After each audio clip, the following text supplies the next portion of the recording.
Hello class, today we will be discussing organizational structures with Miss Pauline Keaton. Before we bring her out, I will give a brief overview of the topic. An organizational structure is a system that functions to encourage productivity and well-constructed work environment within an institution. It demonstrates how different departments, functions, and workers are interconnected and how they collaborate in the workplace. Now let's bring out Miss Pauline Keaton to learn about her workplace's organizational structure. What other organizational structures do you think might suit BMO aside from the functional, and why? So, listen, we have like divisional structures, and within the divisional, we have functions within the divisions. We also have hybrids. We're a very large organization, 35,000 plus people. So, in some of the areas, they have bits and pieces of all those types of organizational structures. Matrix structure is a very, I would say, it's accountabilities are sometimes not clear when you have matrix reporting relationships, meaning you have a manager or a leader over here, if you will, that is responsible for people that are sitting in a different organization or under a different leader, and they have a kind of a dotted line or matrix type reporting relationship. Those types of structures are, they can be managed, it can be done with strict discipline, but it is difficult to manage and lead people that really don't report to you. It's much more difficult. But we do have it at the bank. In small areas, we do have it. But we are a bit of a hybrid. We have a bit of a hybrid organizational structure across some of the larger organizations, like P&C Canada, which I mentioned, Personal Commercial, is a large organization that has many, many products and services it delivers across Canada. We also have a U.S. team, right? P&C U.S. team, and some of those services in Canada are shared between north-south.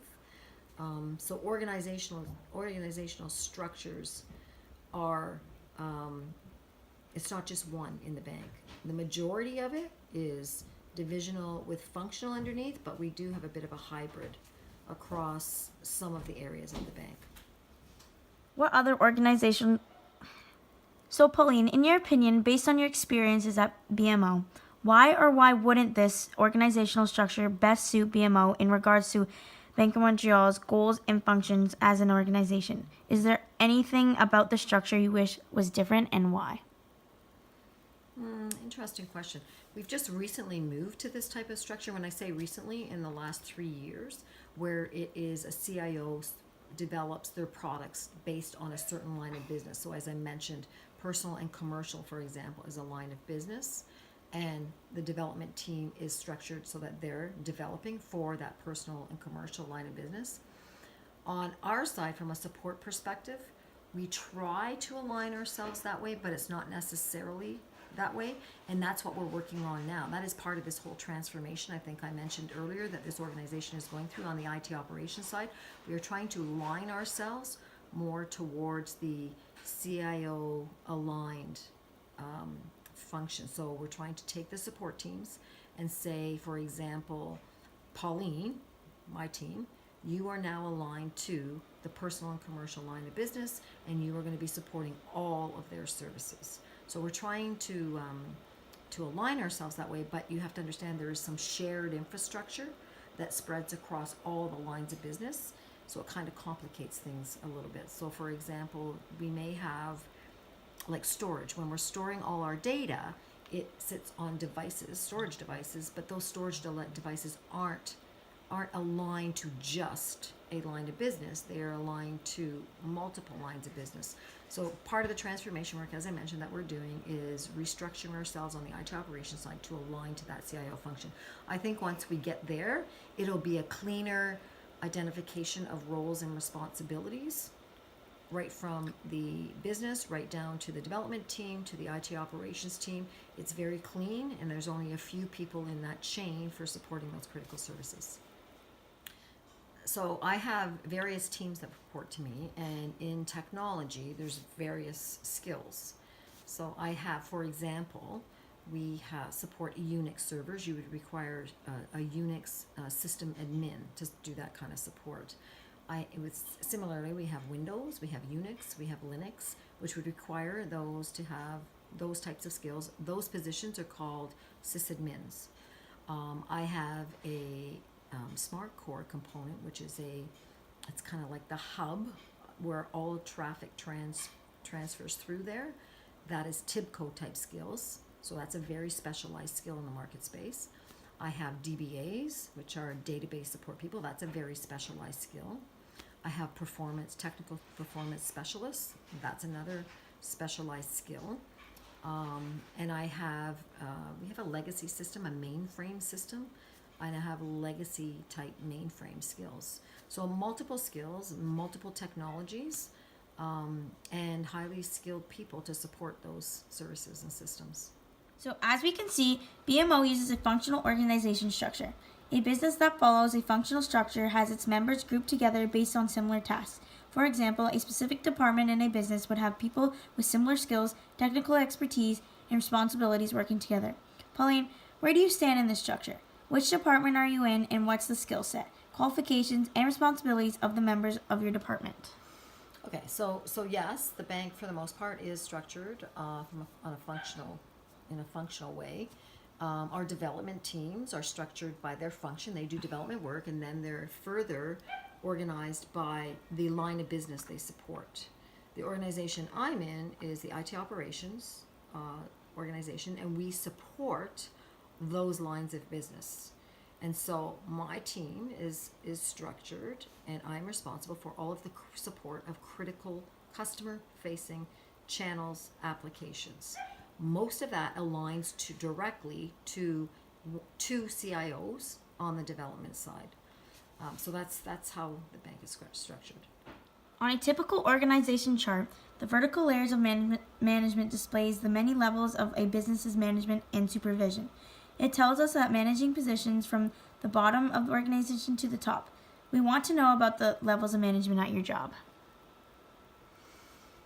Okay, so we have in the IT organization, we have our chief CIO. Then we have a number of CIOs that represent, and in the technology business, we have what we call development teams. Right, so there's CIOs, Chief Information Officers, in charge of each of those development organizations.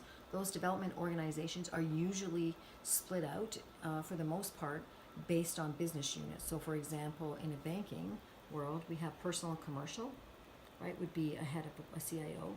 We have corporate, right, we have international business, and we have what we call a channels business. And channels meaning the online banking, our mobile banking, and our branches are channels by which we service our customers, and there'd be a CIO in charge of that. Then we have what we call CIO in charge of IT operations, which is the organization that I work under, and then we have the VP, who I work for, who is IT operations VP, and we're in charge of supporting all of the products that are delivered by those CIO teams.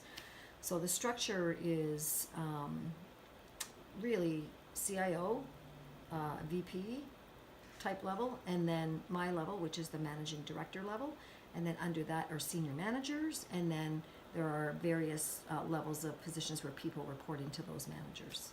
For my own personal evaluation, I also meet with my manager. I meet with her a little bit more frequently. I meet with her once a week because we've got a major transformation going on right now. And we do a lot of what we'll call organizational change management, which is all about the people side of things, how we're making sure that the people are adjusting, if there's any processes or changes in the way we are performing any of our work, process changes. But my evaluation happens the evaluation of myself probably only happens maybe once a quarter, right, where we're doing evaluations. We have a formal, what we call a performance review. We actually call it PPA, and it's a documented online objectives are documented in this form online, and then we're measured to that, and we rate our employees throughout the year based on those objectives. The same happens for me, so it's pretty consistent. It happens at my level, and it happens at all levels through the bank. That sounds very interesting. So, as we know, every work environment contains different channels of communication. How does the formal communication flow at BMO? What are the connecting lines? Is there a lot of face to face communication, especially when it comes to employee feedback, or does formal communication mostly happen through email? Are you content with the workplace's communication channels, or do you feel there's ways it can be improved? Um, Informal communication or information sharing is done mostly through email. But when we're talking about employees' performance, there is a regular bi-weekly one-on-one that's scheduled with my employees, so my direct managers. I meet with bi-weekly, and we talk about key initiatives that they're working on and the progress and status of them. But we also have a time slot that's reserved to talk about the development opportunities for them, any strengths or any improvement opportunities. And we also talk about career aspirations. We don't talk about that every week, bi-weekly, but we do talk about it probably once every quarter about what their aspirations are. The second part of that question was about my experiences managing people. There is many different types of people, and people are managed differently. People have to recognize, managers need to recognize that there are different types of people, different types of learning styles. Some people have strengths in one area, weaknesses in another, and you have to evaluate people based on their strengths and their weaknesses, but understanding that when you're building teams, that it is good to have a combination of different strengths in different areas to have a well-rounded team. Which employees do you have to manage, if any, and who do you report to about their performances? Tell us about your experiences managing. I have a team of about 180 people. I have managers under me that have direct reports. So I assess the performance of my managers, of which I have 12. And then the HR, we have some governance with an HR department that ensures that we're doing regular performance reviews. We do mid-year reviews. We set objectives at the beginning of the year, and we measure our employees to those objectives. So at the end of the year, there's a scoring, a rating, if you will, on the employee, and tied to their rating or performance for the year is their increases, so base pay increases, and we also have an incentive pay type program at the bank. Sounds like you play a very important role at BMO. Now let's talk about your supervisory relationships. We want to know who is the person that is in charge of managing you and reporting to a higher ranking manager about your performance. I work for the Vice President of IT Operations, and so she is responsible for all of the services. I have critical support, and she has other areas in her portfolio, which includes network support and other non-critical application support. She then reports into the CIO for IT operations. What is the title of your position at Bank of Montreal, and what kinds of work responsibility does this position entail? I work in the information technology area. My title is Managing Director of Portfolio Technical Support. The responsibility of my team is to support all of the critical customer-facing services. Example would be online banking, mobile banking, branch banking, the mortgage system, the lending system. That's most of the critical systems. Thank you so much, Ms. Pauline Keaton, for telling us about your job and helping us learn more about organizational structures.